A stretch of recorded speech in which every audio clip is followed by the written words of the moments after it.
One of the more popular terms that have come from the East is the word karma. In the third teaching, the Dalai Lama explains the Buddhist understanding of the word and shows how deepening our comprehension of karma leads us back on the chain of dependent origination to the origin of suffering, which is the fundamental ignorance at the root of our existence. This, in turn, leads us to an understanding that suffering can be overcome, which is the third noble truth, the cessation of suffering. Karma is mistakenly understood in the West as almost identical to the Western notion of destiny or fate. Most people think it's responsible for what happens to them. They say, it's my karma, or it's my fate. But the Buddhist idea is somewhat different. The central notion about karma in Buddhism is that it is the evolutionary result of an intentional act. Whatever we do with intention has an evolutionary impact on us.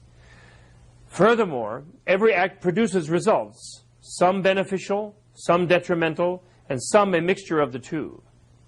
When we trace the effects of our actions, the law of karma becomes intimately connected with Buddhist morality. How should we act in any given situation? It is not something imposed from without as an absolute moral code. It arises out of every situation quite naturally, once we become aware of the workings of the law of cause and effect. How do the workings of karma tie into the search for liberation from samsara, the frustrating, self-centered life cycle? This returns us to the fundamental confusion or ignorance at the base of our existence. From this ignorance arise afflictive emotions. These emotions create negative actions, which produce more suffering and unfortunate karma, which will ripen in the future. It's apparent that the afflictive emotions are a real obstacle that must be removed if we are to approach the third noble truth, which is the liberation from suffering. Another Buddhist term widely misunderstood in the West is anatman, which has been variously translated as egolessness, selflessness, and even soullessness. Anatman is the word used by the Buddha to describe the ultimate nature of reality. It is a synonym of emptiness. It's a very subtle concept, and many Western commentators have used the notion of selflessness to highlight what they mistakenly think is the nihilism of Buddhism. At this point in the teachings, the Dalai Lama lays out the tenets of the middle path consequence school of Buddhism, the Madhyamaka Prasangika, that demonstrates that the soul, self, or I that is being negated is only the notion of an independently existent I, an intrinsically objective I. The relative self is never denied. The relative soul is never denied. The self that exists is therefore not mere nothingness, but a self that, by virtue of its emptiness, is interrelated with the totality of the world. The person who believes that the self is a permanent, separate existence will always see a fundamental division with the world, will always be tormented by the consequences of this division. I and not I, mine and not mine, desire and aversion, love and hate, life and death. Out of this fundamental duality spring all the afflictive emotions and the karmic acts that perpetuate suffering.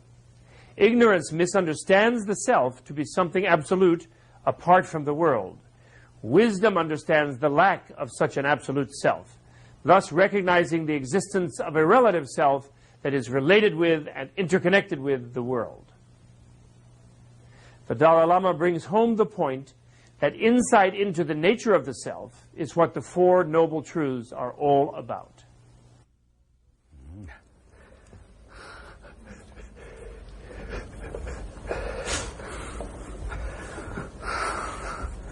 Oh. Yeah. I'm here.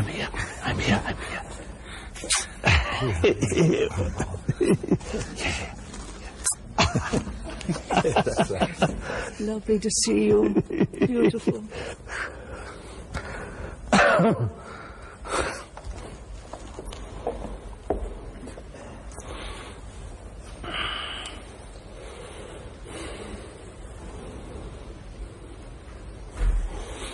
Yes.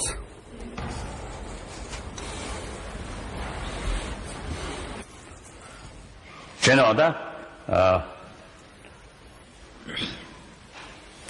동네 ene 민주신도다 동네 교회야 진중대야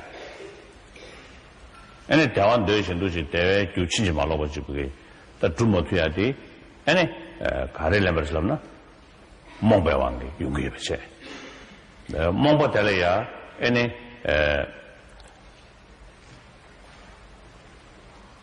da shi ji ran xie yun du lan zhe le mong ba da de kong ne le mong ba shi mong ba ni shen yu ya le.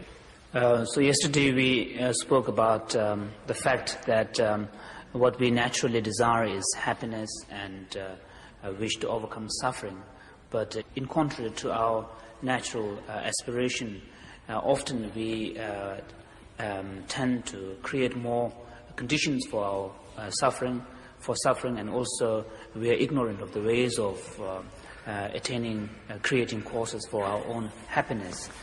So what we found is at the root of all of this is a fundamental confusion, or in Buddhist language it is called the fundamental ignorance.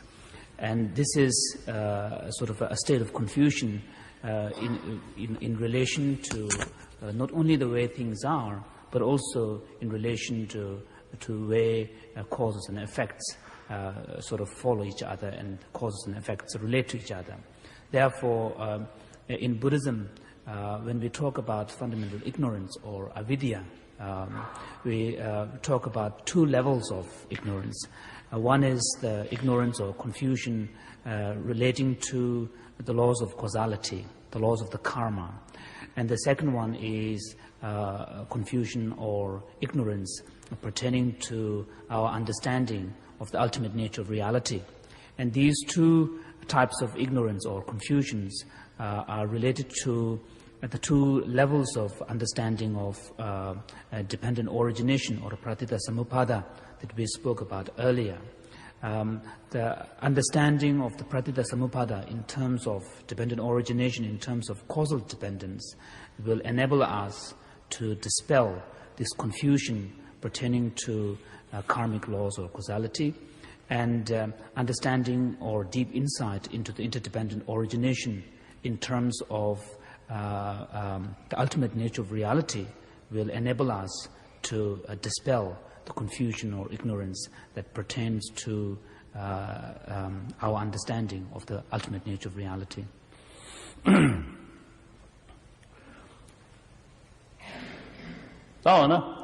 Ene mari ko chigor beslam na ta ma mai bare mari ko the wang le ene nyom ba shem ma guchi ta yong de ya re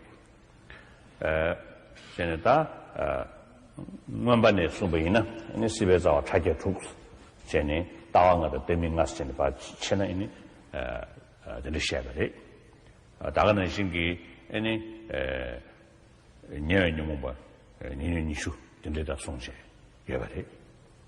So, however, this does not mean that this ignorance or confusion is the only cause of our enlightened existence.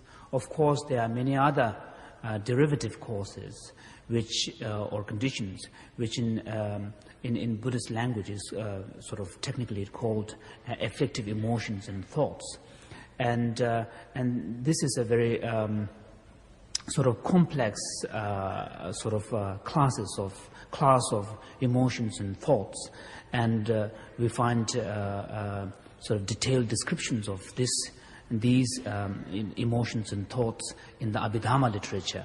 For example, according to Abhidhamma literature, there is an understanding that there are 6 sort of root emotions, negative emotions, or thoughts, out of which arises 20 sort of secondary types of emotions and thoughts. So there is a complex explanation of the world of emotion and thoughts.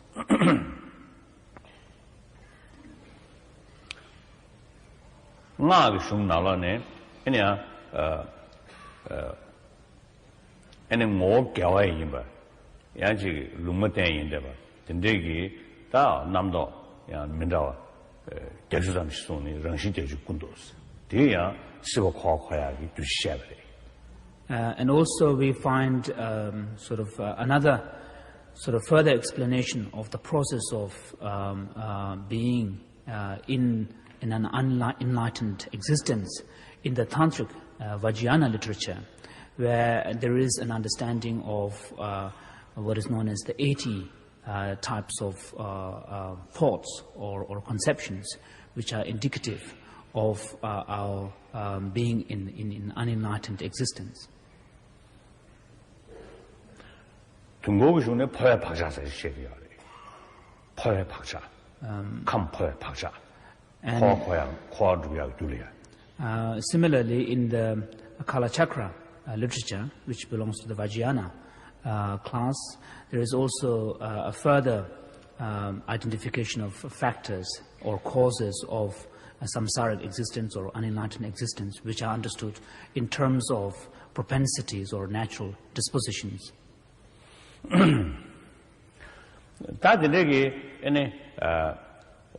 녀몽베다 따지다잖아 녀몽베 군중 세야디 디니 레지 군중 세야디 용기해 버리 자다 가라 코아주지 줄이야 레뉴 군중 니셰.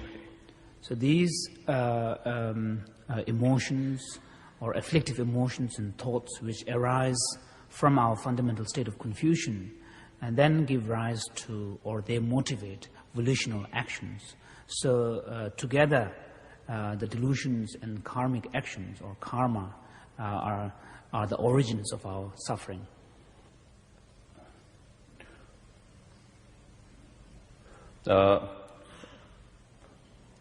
다지다에는 묘문부 지천이 그런 시합이었으나 아니 강충나 다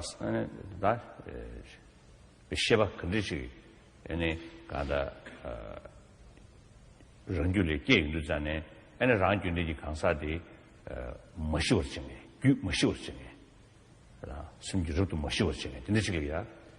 심주로도 머시워 제배 관에 랑준이 강사 녀몽으로 제배 지리야. 아니 녀몽스러워 말이야. Generally speaking, klesha or afflictive emotions and thoughts are defined as that emotion or thought which the mere occurrence of that in ourselves creates immediate disturbance within our mind and then afflicts from within.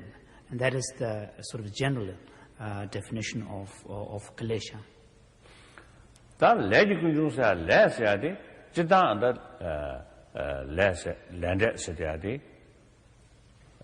유전 데뷔 다 윤대긴 대회 팀을지 가산 시분의 시 거기 랑싱기다 이해되지. So what do we mean by karma? If that is the definition of afflictive emotions or thought, what is the definition of karma? Here I would like to remind again to situate our understanding of karma within the context of wider Buddhist understanding of the natural laws of causality. Karma is an instance of the natural causal laws that operate within the world, within the universe, or within the natural world, where there is an understanding according to Buddhism that things and events come into being purely as a result of aggregation of causes and conditions. Similarly, karma is an instance of that. Now, the unique feature of karma is that karma involves an intentional action. Karma involves an agent. When we talk about natural processes in the world, although the processes, there is a cause and effect, sort of causal processes operating in the world, but where there is no agents involved, we cannot really talk about karma, because karma needs, in order for a causal process to be a karmic causal process, there is a need for an agency, there is a need for an agent, an individual whose intention would lead to a particular action. And that type of causal nexus or causal mechanism is known as the karma.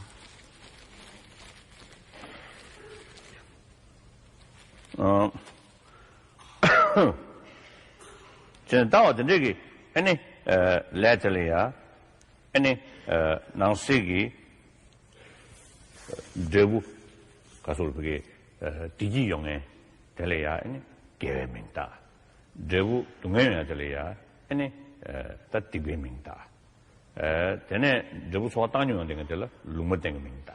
Janeta le gave me Lumating lesson sharing.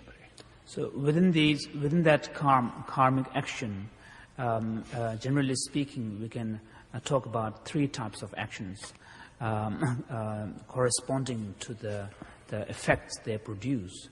The actions which produce suffering or pain, suffering and pain are generally speaking considered negative actions or non-virtuous actions, whereas actions that lead to positive consequences, desirable consequences, experiences of joy and happiness, these actions are considered to be positive or virtuous actions.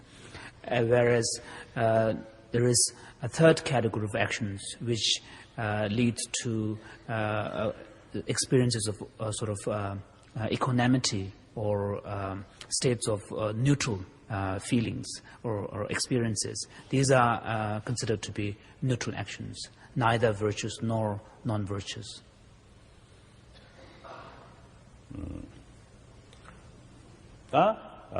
뭐요거는 shame is an assembly search.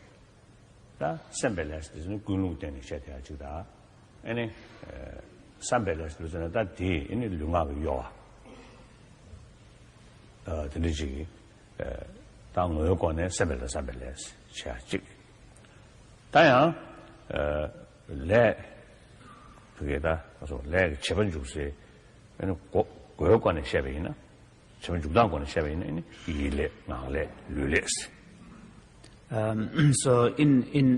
terms of actual nature of the karmic actions themselves, we can talk about two different types of karma. One is the mental karmic acts, sort of actions which need not necessarily be manifested in behavioral or physical kind of actions, but rather they are more like mental acts. Then there could be also physical actions like bodily acts or verbal acts. So principally there are two types of actions. Similarly, from the point of view of mediums through which the actions are expressed or executed, we can talk about actions of the mind or actions of the speech or actions of the body.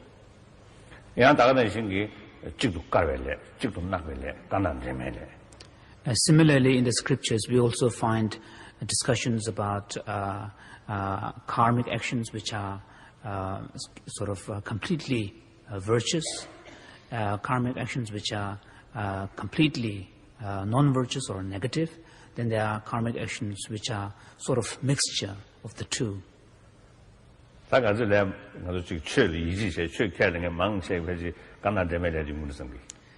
I feel that many of us who practice the Dharma and who believes in the Dharma, perhaps most of our actions may be sort of a mixture of the two.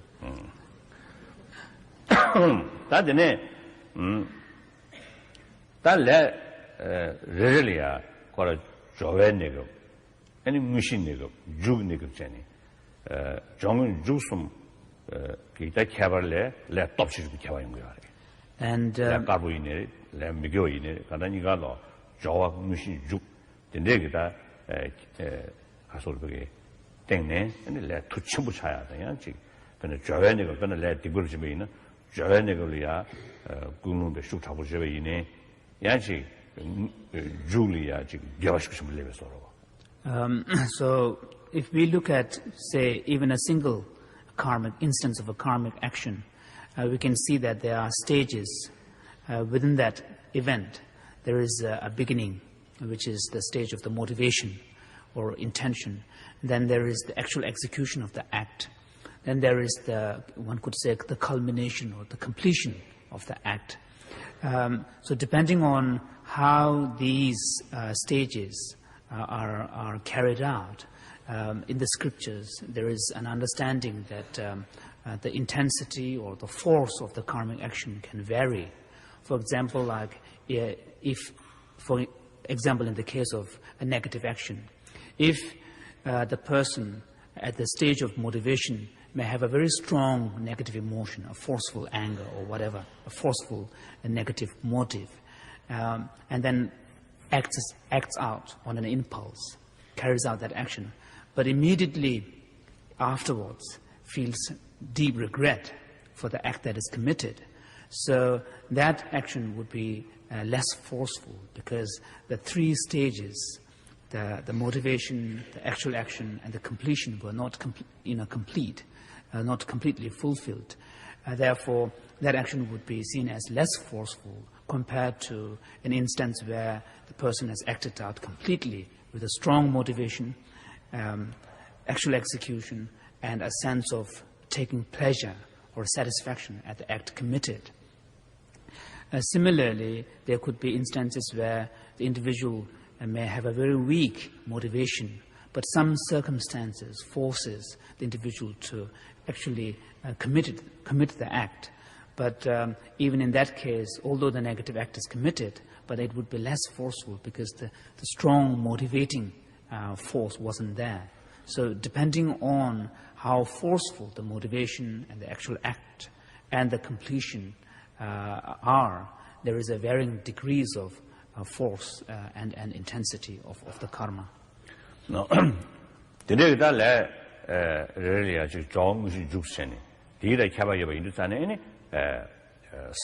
Kasobuge Sab Macheva Chela Masaba Chasaniga Tawa Chasaniga Maimba because of these differences in the scriptures, we find discussions of 4 types of karma. Karma which is executed but not accumulated. And then there is a karma which is accumulated but not executed. And then a karma where the act is both executed and also the karma is accumulated. And then karma where there is an absence of both accumulation and the actual execution of the act. So today you say le geve chalaya any gulung da jig kaso bege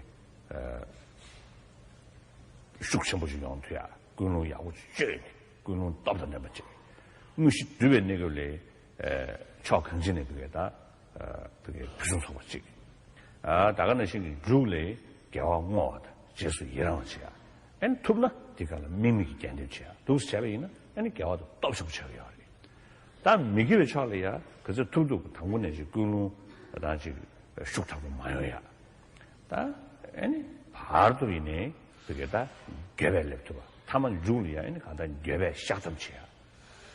Once you understand the importance of this point, the significance of this point, and also once you understand that even within a single act there are different stages to the actual act, the karma itself is a composite, sort of a cumulative act.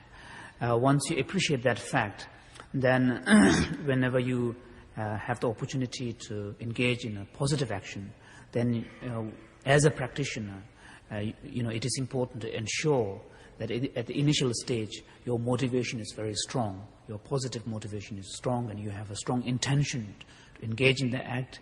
And while you are actually executing the act, you should ensure that you have given all your best. You have put all your effort into sort of a successful action of the karma. And then not only that, but at the end, once the act is committed, it is important to ensure that you dedicate the karma, the positive karma that you have accumulated or created towards the well-being of sentient beings and your own attainment of enlightenment and so on. And especially if one can sort of reinforce that dedication with an understanding of the empty nature, the ultimate nature of reality, even then it will be more forceful. Similarly, when as a practitioner, of course, ideally one should try to avoid from engaging in any negative actions at all. But even if you find yourselves in a situation where you are committing a negative or a non-virtuous action, it is important to make sure that at least the motivation is not strong. There is no strong emotion involved. Similarly, even when you are acting, while you are acting, executing the action, if there is a strong sort of conscience pangs or sort of sense of regret or sense of kind of remorse, then of course the negative act, though committed, will be very weak. Similarly, this should not be sort of followed by any sense of satisfaction. You should not take joy in any negative actions that is committed, but rather you should feel deep remorse and regret, and then immediately you should follow the act by, if possible, sort of purification of that negativity. So if you can do that, if you can follow, live a way of life where this is your way of relating to the sort of positive and negative actions, then you will be able to follow the law of the teachings of the karma in a much more effective way.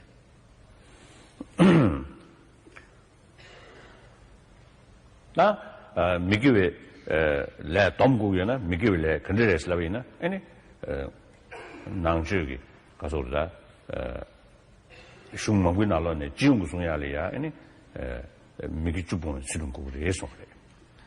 So although there are many different types of negative actions, but in most of the Buddhist scriptures, when the sort of teachings on the karma and is presented, all the negative actions are sort of condensed or summarized in the form of what is known as the avoidance from the 10 negative actions or 10 non-virtuous actions.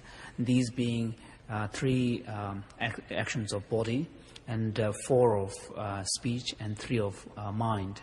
The 3 bodily acts being avoiding from, 3 bodily negative actions being killing, stealing, and sexual misconduct, and 4 actions of speech being telling lies, engaging in divisive speech, speech which are divisive, and using harsh words, and engaging in just sort of senseless gossip, and the 3 mental actions being covetousness and harmful intention, harboring harmful thoughts, and holding wrong views. So for an ideal practicing Buddhist Dharma practitioner must live a way of life where the individual avoids from all of these negative actions, if possible from all of them, if not at least refraining from as many of these actions as possible.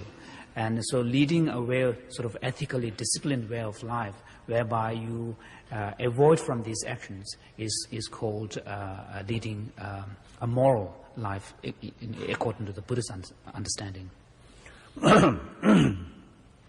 십계변안에 아니 선언을 당분도 봐도 다는 더 버시 타마다시 군도 드시니 캐바인 소원은 시전이 또 라린께도 전에 림바 당고디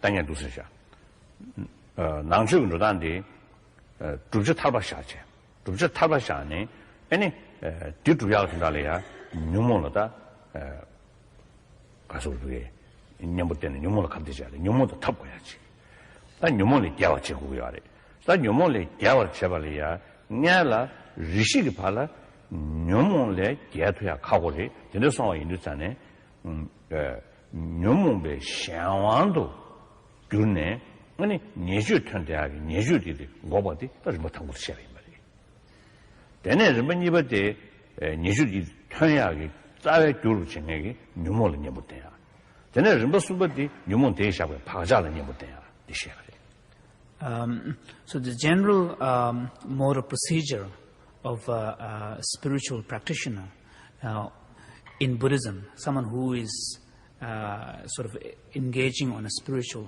path, towards enlightenment, according to Buddhism, is that at the initial stage, at the beginner's stage, such a person's, such a practitioner's ultimate aspiration is to attain liberation from samsara, to attain freedom, or attain spiritual freedom or enlightenment.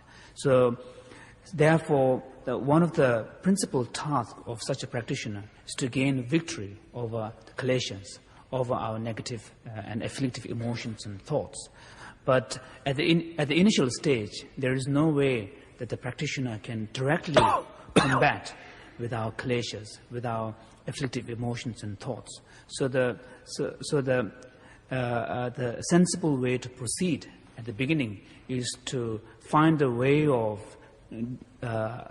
coping with the expression of these negative emotions and thoughts. These are our conducts, the negative actions of body, speech, and mind. So therefore, the first step towards gaining that, towards attaining that ultimate aspiration of gaining victory over kleshas is to guard our body and mind and speech from sort of engaging in negative actions, so that we don't give in to the power and domination of afflictive emotions and thought. And then once you have achieved that stage, the first stage, then you can proceed on to the second stage, which is to then tackle the root cause, which is the fundamental confusion that we spoke about earlier, is the ignorance. And then that is that, when at that stage, then you can directly counteract the forces of the kleshas, the afflictive emotions and thoughts. Now, once you have done that, the third stage is not only to simply gain victory over these delusions, but also to root out even all the propensities and imprints left by these delusory states of mind within our mind, within our psyche. Therefore, Aryadeva states in the 400 verses on Madhyamaka, or middle way, that a true spiritual aspirant must, at the beginning,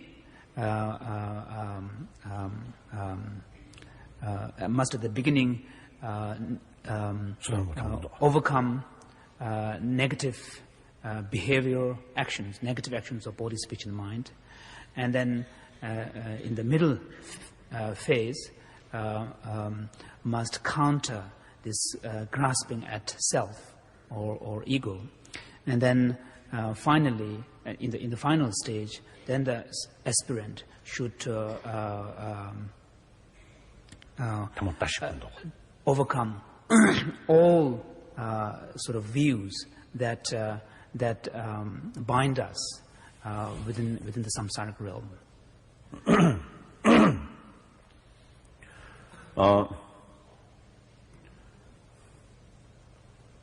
다데 레지 군주다 용모배 군주스 다니 다데 안다간도 레지 군주네 에네 다 말아주 그게 다 륜두다 다딱 되게 도den셔야 도den 뇌지 도den다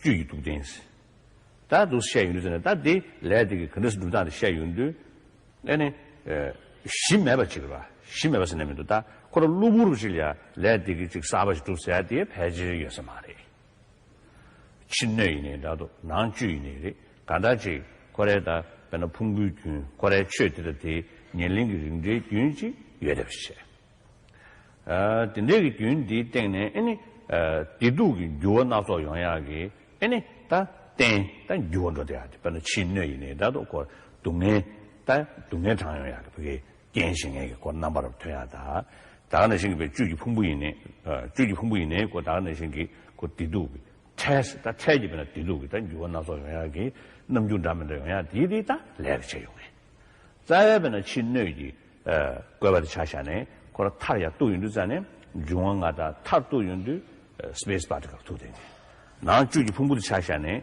그래야 타야 또 윤두자네 스페이스 바트가 도되네. So when Buddhism talks about how both the environment and the sentient beings living in the environment are produced, are consequences or are results of this fundamental confusion, the ignorance, and the karma, particularly the karma. We should not have a notion that karma sort of produces these things from out of nowhere. That is not the case. Karma is not like a kind of an eternal cause. But rather, we must understand that in order for karma to operate, in order for karma to have the potential to create its consequences, there must be a base, there must be a basis. So therefore, both in terms of the physical world and also our mental world, the continuum is always there. For example, like in the case of the physical world, you can trace the continuum of the physical world to the beginning of a particular universe, and then according to Buddhism, you can trace that beginning even to a stage of empty space, where there is an acceptance of what is known as space particles, although I mean, that's not the the best translation, Namkhe Dul. There is an acceptance of a stage of empty space during which all the origins or the source of the material physical universe is in some sense is contained there. Similarly, in the case of the mental world, so far as the continuum of consciousness is concerned, so far as the continuum of the sentient beings are concerned, this would also include the world of the consciousness as well. So far as the actual continuum is concerned, we cannot say that this is a result of karma. And body also. In the case of body as well, we cannot say this. The sort of unending process of the continuity of both matter and mind is not a result of karma. Now the question is, where does karma fit in? At what point does karma, plays a causal role in producing sentient beings and the environment, the natural environment in which the sentient beings live?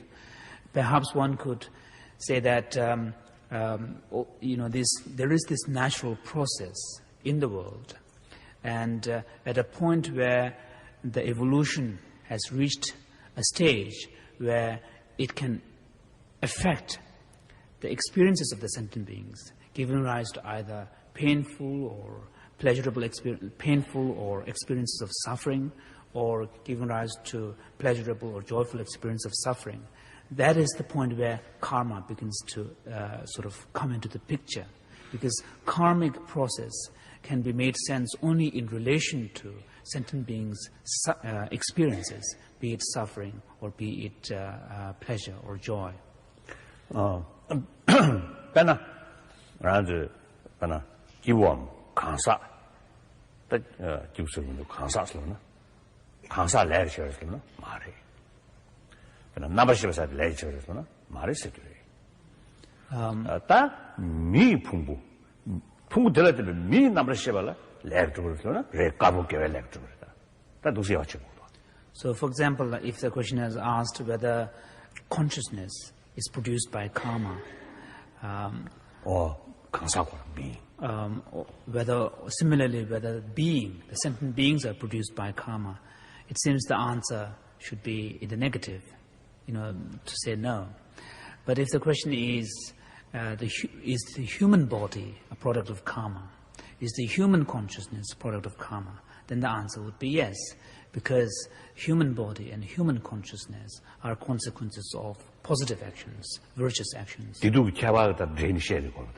Because when we are talking about human body and human consciousness, we are already talking about a sort of a state of existence which deals directly with experiences of an individual's pain and pleasure.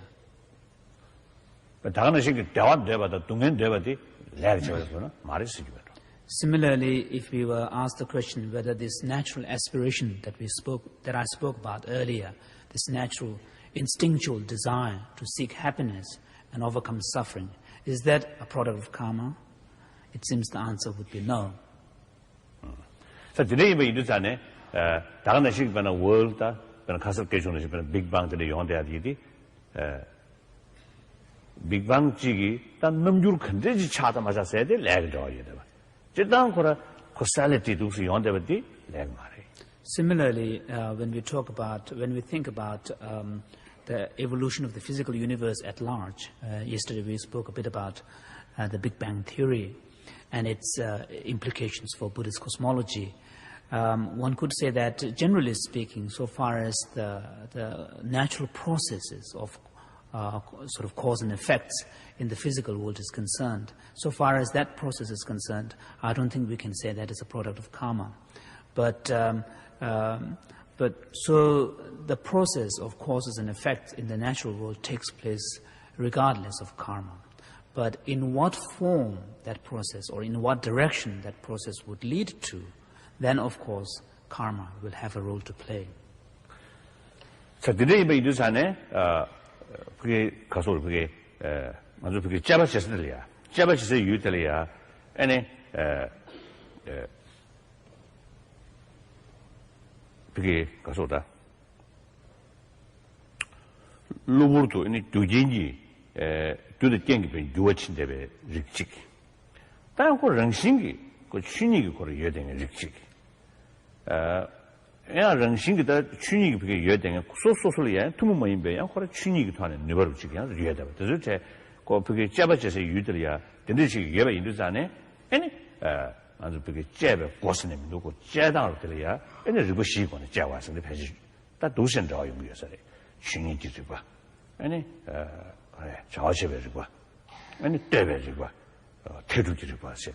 리버시 배지셔야 돼.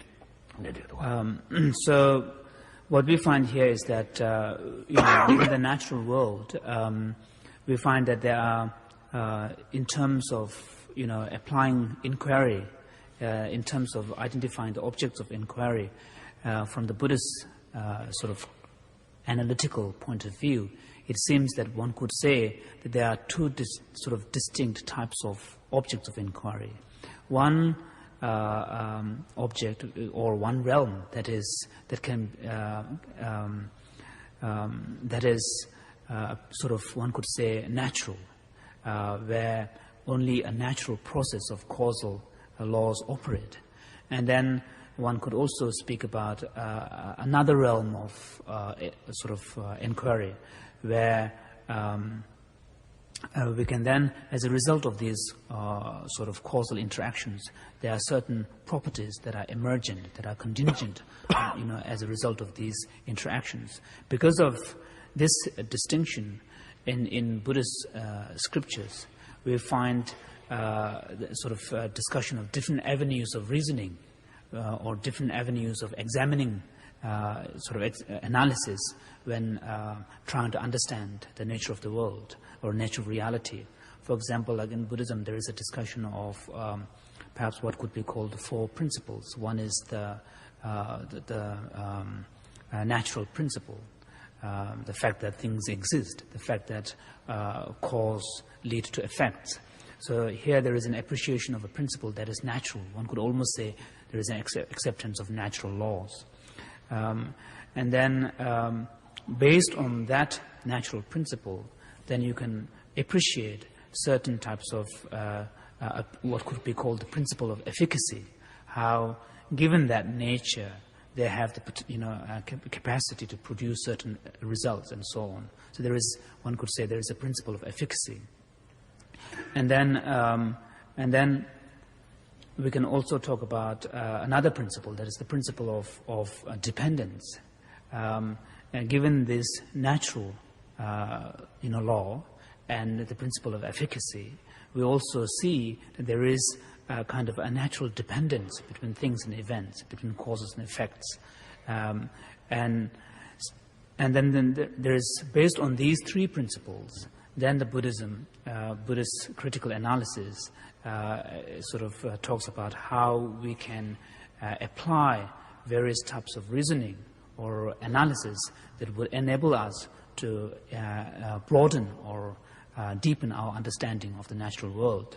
Therefore, the fourth principle is accepted, which is the principle of valid proof, that is based on the understanding of these different principles, the principle of natural principle, the principle of dependence, principle of efficacy, then you can apply you can accept a principle of valid proof that given this, that must be the case. Given that, this should be the case.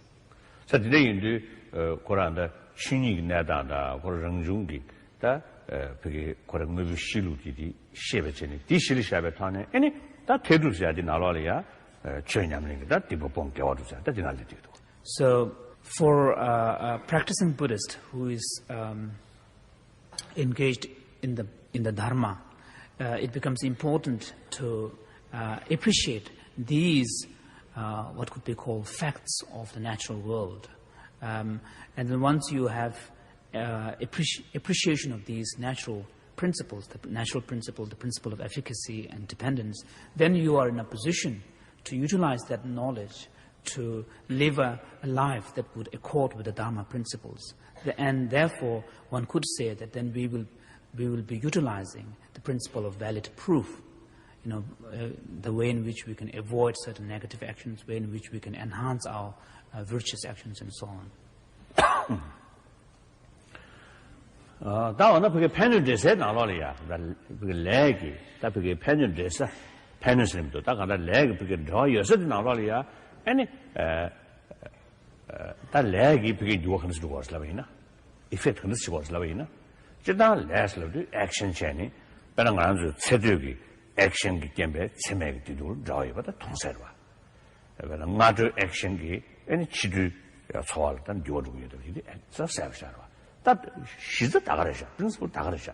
데이터는 전에 아니 간다지 다대 자와도 제베 경기 아니 마음배 뒤도다 저용되네. 다 전에 봐도 덤링도 다니 아니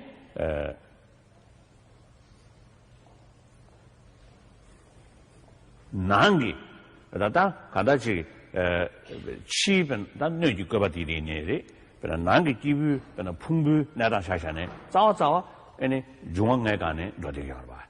그래서 중앙가 될래야 친 중앙아 난게 중앙아래 타라.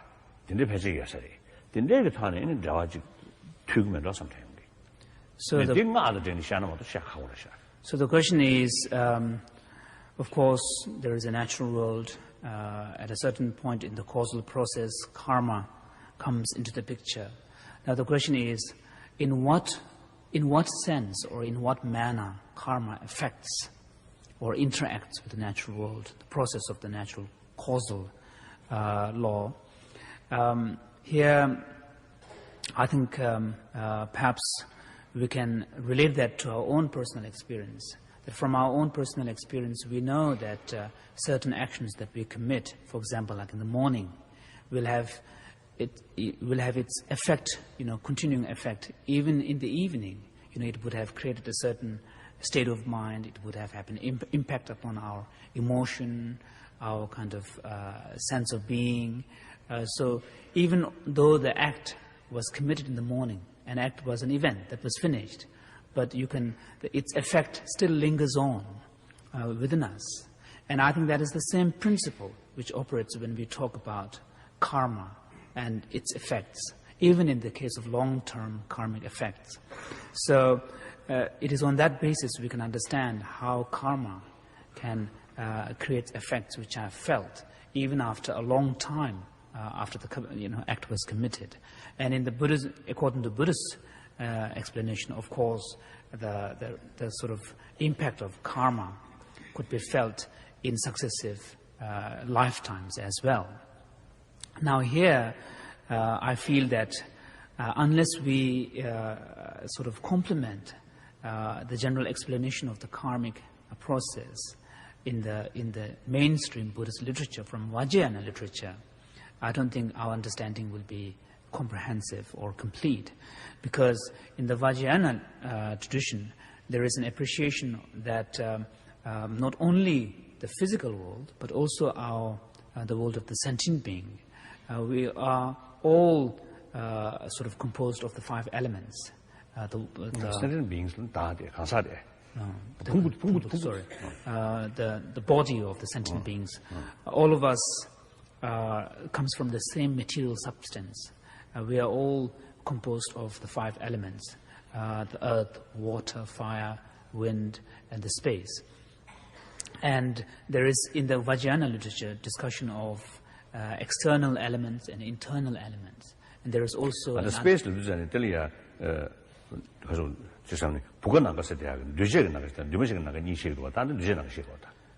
so this space here should be understood in terms of the vacuum, the empty space, rather than space in the technical sense of absence of obstruction. So in the Vajrayana literature, there is an understanding of the existence of external elements and the internal elements, and how at a very profound level they are related to each other. So maybe through understanding that relation, one can try to understand in a deeper way the way in which our karma affects the world.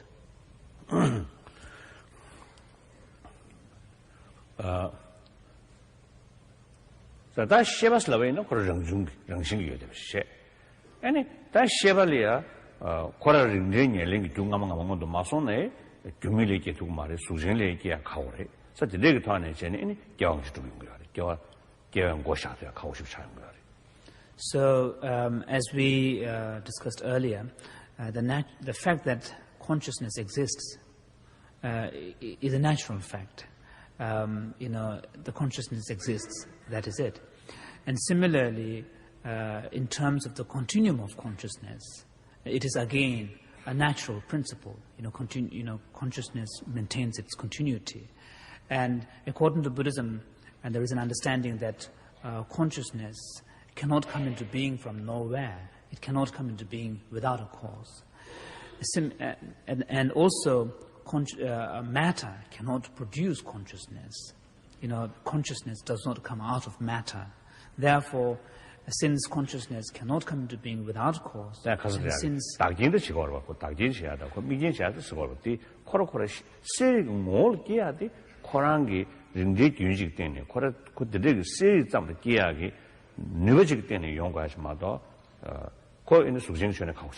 so, of course, that is not to say that matter can affect consciousness. Matter can be a sort of a condition for the arisal of consciousness. But in terms of actual continuum of consciousness, matter cannot produce consciousness. Because when we are talking about consciousness, the nature of consciousness is this mere luminosity, mere experience, knowing faculty. And that cannot be produced from matter. So since consciousness cannot come into being from no cause, nor can it come into being from material cause, therefore consciousness must come from a sort of a ceaseless continuum. And it is, on that premise, Buddhism accepts the existence of beginning, sort of, former lives.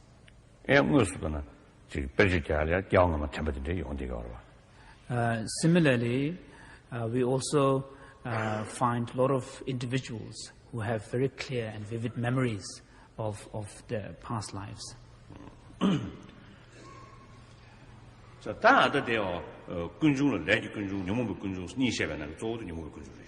So when we talk about the origin of suffering, the sources of suffering, although there are karma and delusions, but the primary cause or the principal cause or origin of suffering really is the delusions.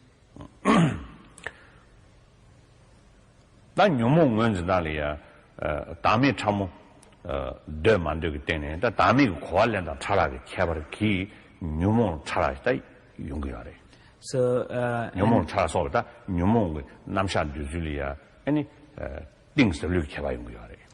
and it seems that depending on different interpretations of the fundamental Buddhist doctrine of anatma, no soul theory, it seems there is also differences in understanding the nature of klesha, nature of afflictive emotions and thoughts. Pena Dumdo Wome, Pena Rangiba Menshaki, Lot Tundulizia, Tanjue, the church of Mink Takzamki, Tenjun Chamudi, Namshagi, Tone, Tabina, any Numo in there. Rangiba Menshaki, Tabina, Lot Tunduzia, for example, that it seems that certain states of mind or certain thoughts and emotions which, according to, say, Madhyamaka Swatrantika schools or Swatrantika or Chittamatra schools, a state of mind or emotion which they may consider to be non-delusory. But from the point of view of Madhyamaka Prasangika's understanding of anatma or no soul doctrine, they would see that as again being delusory.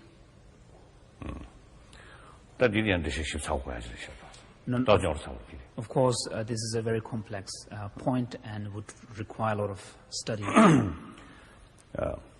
So now the important thing is that afflicted emotion, afflicted emotion is the ultimate enemy or the source of suffering.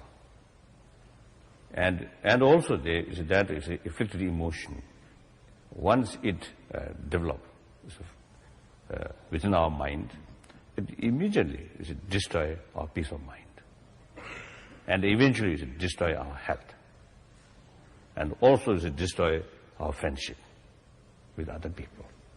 So all the negative activities, such as killing, or bullying, cheating, all these negative actions come out of this afflicted emotion. So that's the real enemy. That's the destroyer of our peace, destroyer of our fortune, and including our health. So therefore, that's the enemy, real enemy. External enemy today may be harmful to you, but next day may be very helpful. But this is the inner enemy, always remain as a destructive. And moreover, that enemy, wherever you live, always there. That is very dangerous. External enemy, we can put some defensive measure.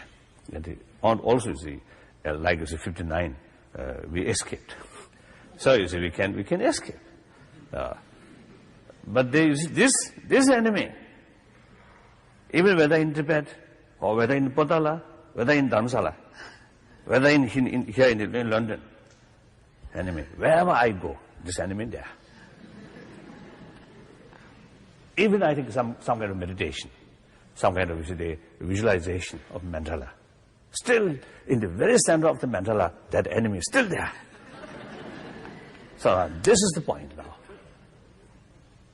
We have to realize that. Now the question, so you see the real destroyer of our happiness, always there. How to do now? If there is, no possibility, if there is no possibility to overcome that, to eliminate that, then I think better forget. And I think relying more alcohol, sex, all these things, much better. If there is possibility to eliminate that, then I think now we must take this good opportunity. This is human body, human brain, human good heart. Combine these two things. Try to reduce that and eventually eliminate. So therefore, according to Buddhist teaching, our human body is precious. Why? Because of human intelligence. And it is shaping or it is changing our mind, not only through emotion, but mainly through intellectuals, reasoning. And there are two kinds of emotion. One emotion without any reason, just as a feel, such as hatred or these things. Of course, there are superficially some reasons. Or this person is very harming on me, and then through that kind of analyze, you develop hatred. But in deep down, further goes, there's not much, reasons. So these emotions, without proper reasons. That's the negative emotion. And the other kind of emotion, such as compassion, altruism, a kind of emotion, but with reasons.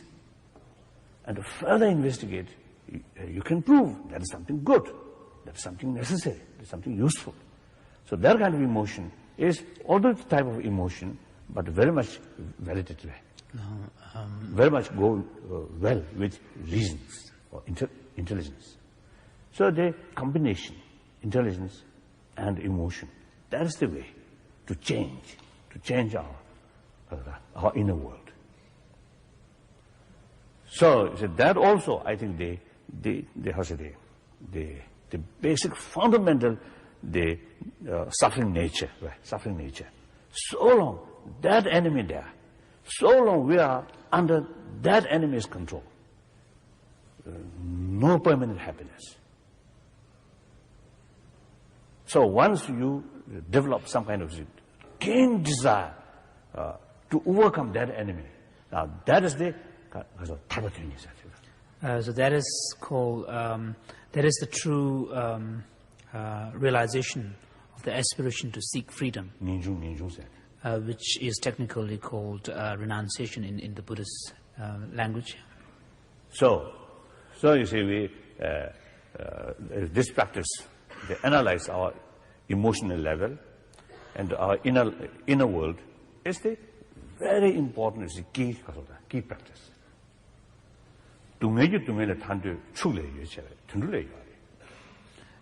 Scriptures say that so far as the desire to overcome sort of obvious sufferings, evident sufferings, which is the first level of suffering, suffering, so far as the desire to overcome that level of suffering is concerned, even the animals have that natural desire.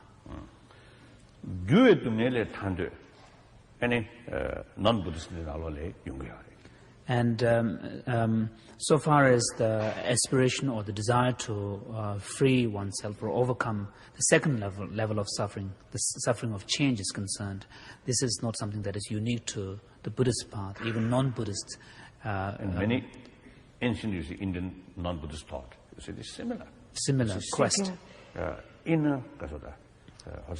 Inner tranquility through samadhi. So see, these, you see, the practitioner also, you see, fully realize the sensational happiness or pleasure is ultimately, you see, the unsatisfying and no use. So you see, that desire can develop. Now they maybe, I think, unique, or I don't know. You see, that is the Kyawadoji Tume. Shisi Nyumombe Shawando Yaba Tisidu, Dawaya Mare Siddhata, Di Munzibe Tane, Nyumole Kedab Siddhati, that Tawatin Yuga.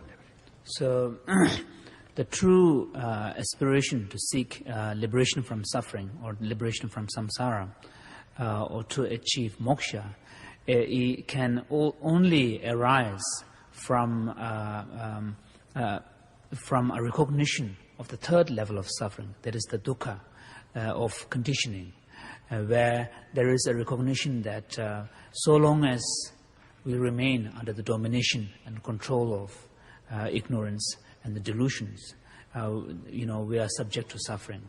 There is no room for lasting joy and happiness. So based on that recognition, then one can truly develop a genuine desire to seek liberation or to seek moksha. So now, the third noble truth. What is nirvana? What is moksha? Or what is nirodha? Cessation. Is something possible or not? Now, that's the key question now.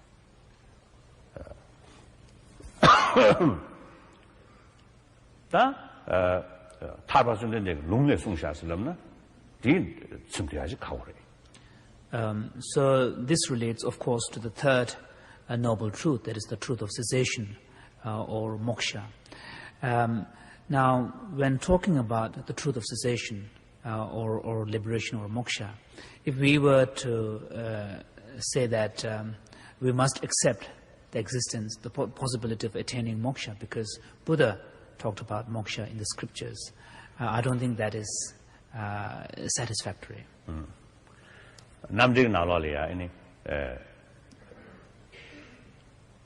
다 남들 나리네 지 다 좋아하는 분이시는 양다 디 10대 중 나라리야 아니 동반이 있을 때야디 중세 공주를 있어 신도 공주 잘 시작이야 말이야 짜바체 리베 짜바체 니주도 시작이야 리베 짜바체 시주도 시작 도주도 시작 그래서 상황 있는 산에 통주도 말이지 니 중세 공주 대신에 리베 보주도 되지 Here perhaps it is useful to reflect upon a point which Aryadeva makes in his 400 verses on the middle way, where he argues that when we talk about the ultimate nature of reality, the emptiness, we must understand that emptiness is not something, the understanding of which requires reliance on scriptural authority.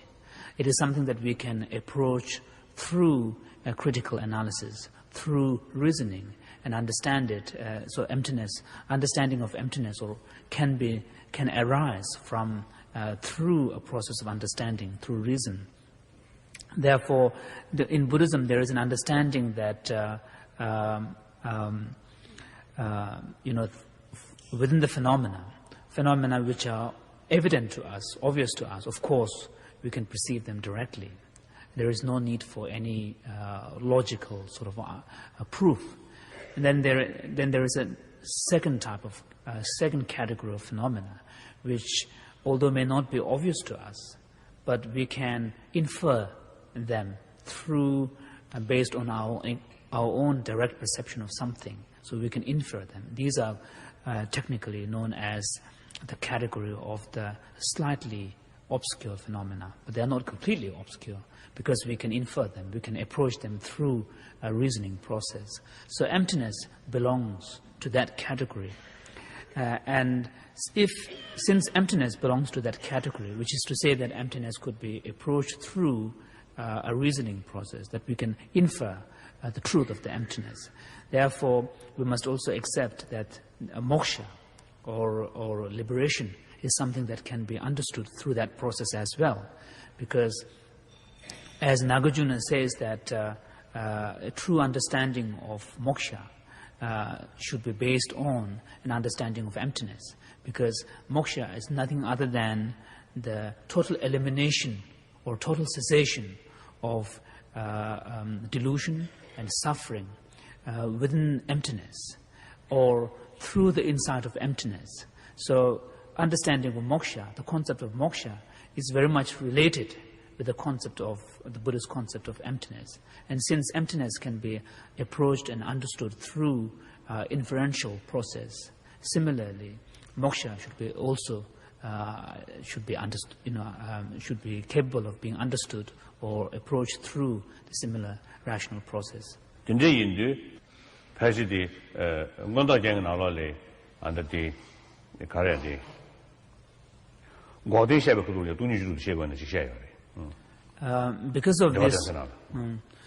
of this sort of intimate connection between the Buddhist concept of emptiness and the Buddhist concept of moksha, in Abhisamaya Alamkara, which is a classical text written by Maitreya, when talking about the third noble truth, the truth of cessation or nirodha, there is an extensive discussion of the 16 types of emptiness, 16 classes of emptiness.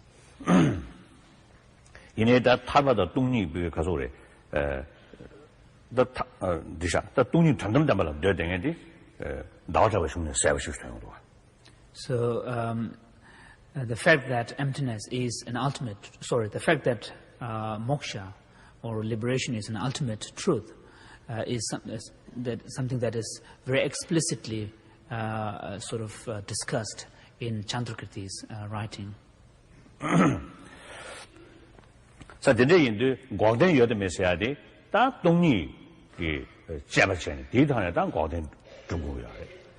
it seems that whether or not one can accept the possibility of moksha or liberation seems to be dependent on how well we understand the Buddhist concept of emptiness. Some questions? We have to finish this session at 11:30. That question answer So I'm wondering whether I should carry through my explanation, presentation, or deal with the question and answers. The question answer prefer Those who would prefer to have a question answer now, if you can raise your hands. So those who prefer to have continued presentation. Oh, this majority. You win now. So I think the evening session I will try to answer. So another 15 minutes I will speak. I will Continue now. Continuously.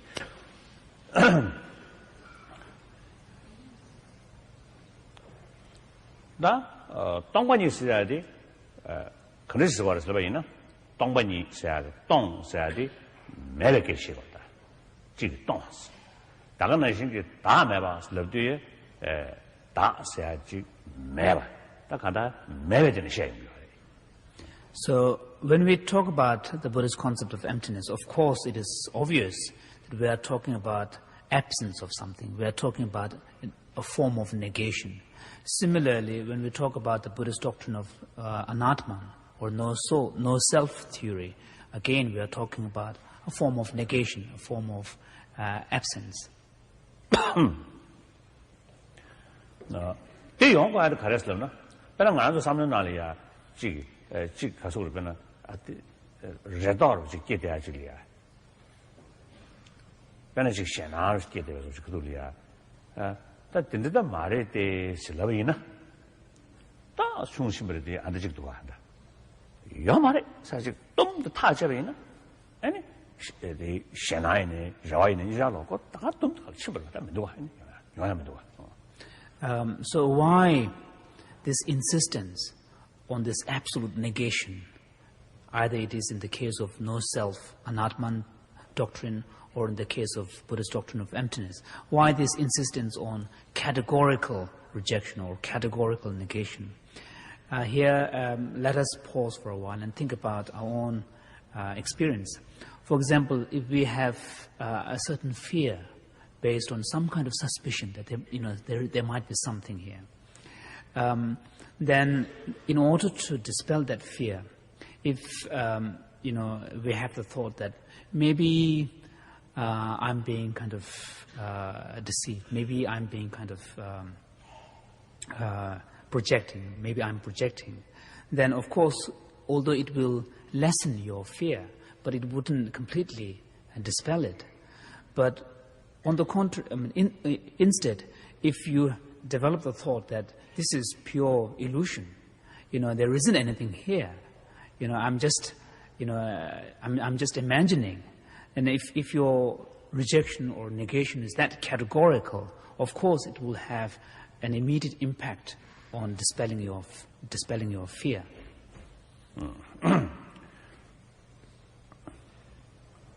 다 워낙 가를 똥벌해. 가를 매버서 쓰고 슬라베이나. 아니 가시 똥 슬라베. 다이네 가시 슬라고 과시면 누가. 다오는 가시 근디지 슬라나. So the question is, if that is the case, what is being negated here? What is it empty of? What are we talking about being emptied of? What is being negated here? Of course, the scripture says, it is an absence of the object of negation. We are negating something that is the object of this apprehension. And then it itself is not, not explanatory. So, of course, we have to go further and try to understand what is this? What is the actual object of negation? No. 다 될이야. 다 낭배 슝나로리야. 강사랑 이제 되게 제기 동에 담이 직시. Then, Songzi Nidung, Kazoda, Songzi Nidung Dami Jikshe. Ume Shungunalole, Lonemela, Susog Turn, Rangzan, Naya Jik Yoshe. Rangzan, Talonemelia, Naya, one key, any pata.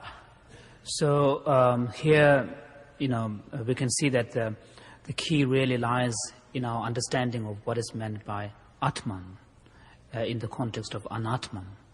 And of course, depending upon one's own philosophical interpretations of this Buddhist doctrine, the Buddha's teaching on Anatman, or there will be differences in the identification of what is being negated here, the Atma in the context of negation. So what we find is in the Buddhist literature, there are varying degrees or varying subtleties in one's identification of this Atman, the object of negation. For example, this one level is where this Atman is identified as substantially real sort of soul that exists within all of us. And so the negation of that substantially real autonomous sort of agent or eternal soul is the meaning of Anatman. So that is one interpretation of the principle of Anatman. Then there is also another interpretation of that doctrine, which is the Chittamantra way of understanding it, where there is an acceptance that there is an understanding that the fundamental ignorance is not so much the belief in the substantially real eternal soul principle, but rather it is an acceptance or a belief in the reality of the physical world. And there is this understanding that the fundamental ignorance is the belief in the duality of mind and matter. And so the object to be negated in the context of Anatman is this belief in this duality of mind and matter. So that is another interpretation of the doctrine of Anatman. Then there is, of course, the Madhyamaka Svatrantika understanding of emptiness, where there is an understanding that although things come into being as a result of causes and conditions, and although sort of much of the status of existence is in some sense dependent on our perception, but still there is sort of some kind of intrinsic reality to the things and events. And that is, so what is being negated here is in some sense the independence of objects from the perception. So that is, so the negation of that is the emptiness. But from the point of view of Madhyamaka Prasangika school, even that is not the final meaning of the Buddha's teaching on Anatman. From the Madhyamaka Prasangika's view, so long as we have not deconstructed or dismantled this notion of any intrinsicness, a notion of any objectivity to the status of things and events, and then we are still grasping at things as real and things as objectively existent, things as enjoying some kind of independent status. So what is being negated in the context of the doctrine of emptiness is the intrinsic reality, the intrinsic existence and identity of things and events. And the negation of that is the subtle meaning or the true meaning of the doctrine of emptiness. So we see here, depending on one's own interpretation, philosophical interpretations of the Buddhist teaching on Anatman, you have varying or different understanding of what is to be negated. Did Tamik Dusu Mendra Didi 가소래 디도 창물로기 아니 등진의 뉴트브지 제바의 첩지 랜저기 아니 가소래 그게 랜저가 남산 줘야리야 만들지 이 시작하고 셔. So what is common to all these four schools which have differing interpretations of the Buddha's teaching on emptiness or anatman?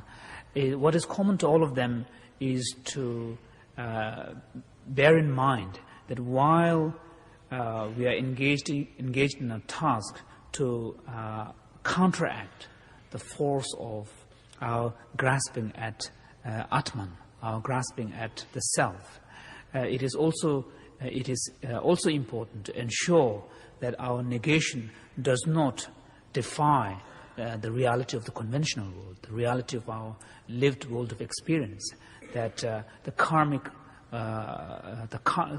world and karmic operations are not destroyed by the negation.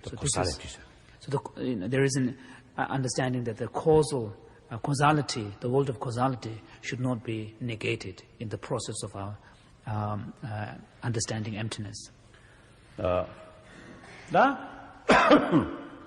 동번이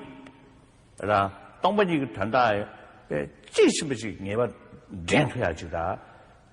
동번이 내가 잡아도 첩지 아니 레던 데뷔 땡진 잡을 좀 정신에 내가 달라도 젠해야 돼.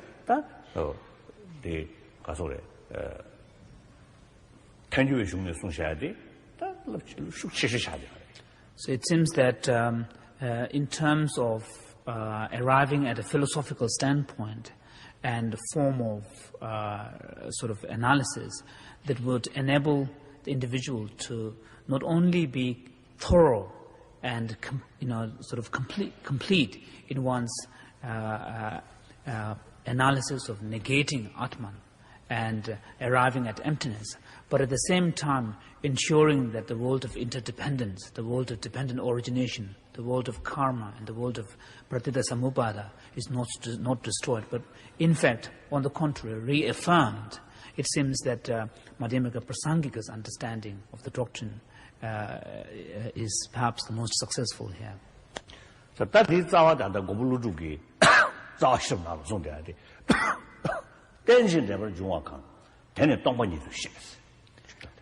Here, it may be useful to reflect on a very important passage from Nagarjuna's fundamental treatise on the middle way, Madhyamaka Mula Karika, where he states that that which is dependently originated, I call that empty.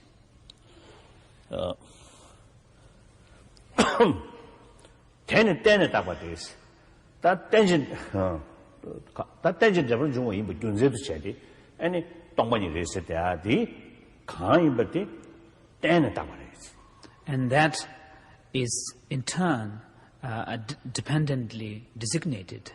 So the idea is that whatever is dependently originated is empty in the ultimate sense, and that empty phenomena are dependently designated. So today indu kutene takpa resizane meba marwa. Tene tane yorwa. Kutene takpa inza ngoni ji moju버slerde koranshi ju maresodwa. Dini umelaminos tani sigdwa. So the fact that things and events are dependently designated implies that they are not non-existent. They are not mere nothingness. So what we find here is the way in which understanding of pratitya samuppada, dependent origination, and the understanding of emptiness together enables the individual to tread the middle line, middle way, thus avoiding the extremes of absolutism and nihilism. 때는 딱봐 세하기 식다가 찌고기 거야 나라리야 때는 슬럽도 땜바티 땜바티 거유도가 제주산에 땜바매매 라와 제와디 거유도가 딱 슬럽도산에 매바 말이 열어 때는 딱 배고는 좁아 딱도 열어 좁대네.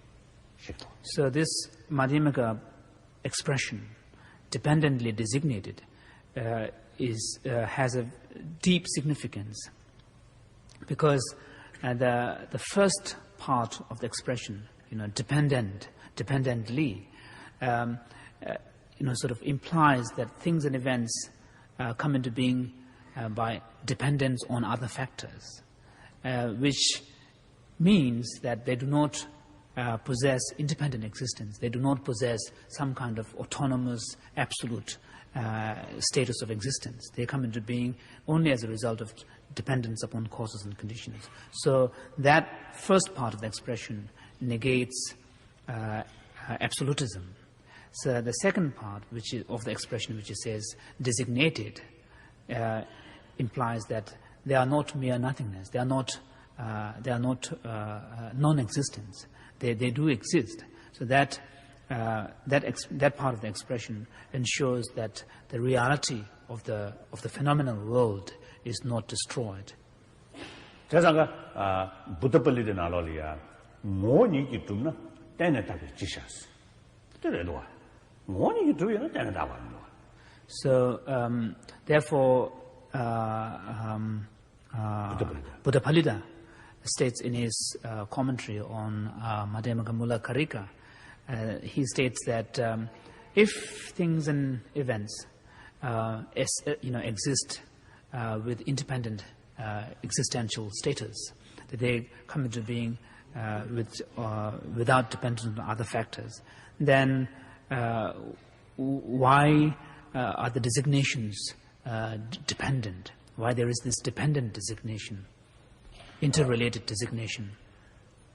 다다 그렇게서 나다 physics 나로네 quantum physics 쉐인잖아요. reality 사디 샤카우도스 가셔드스도. It seems that sort of related to this point, it seems through speaking with various physicists, I was told that in according to the quantum mechanical understanding of the physical world, they are beginning to have problems of in fact postulating this idea of reality. Even reality as a concept is becoming a problem. So what does this, for me, what is it points towards is the difficulty of finding, or it's the problems of finding essences when we searched sort of into the essence of things.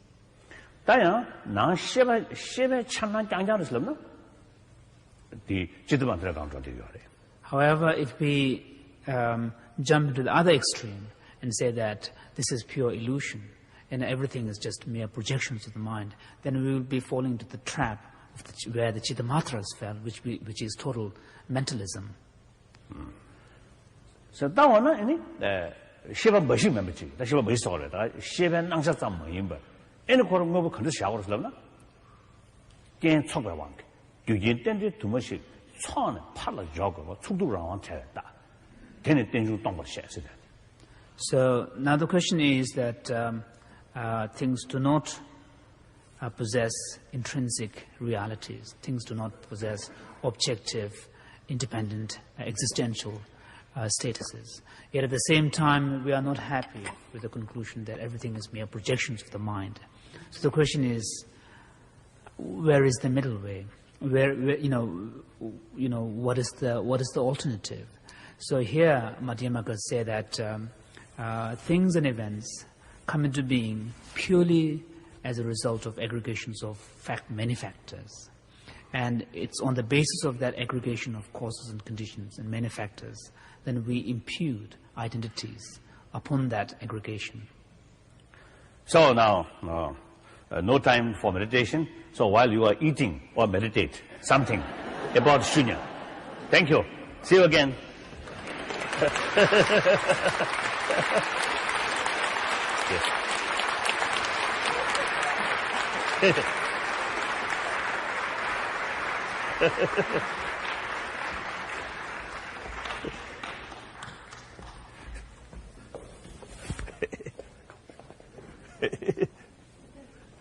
Listening to you is a joy.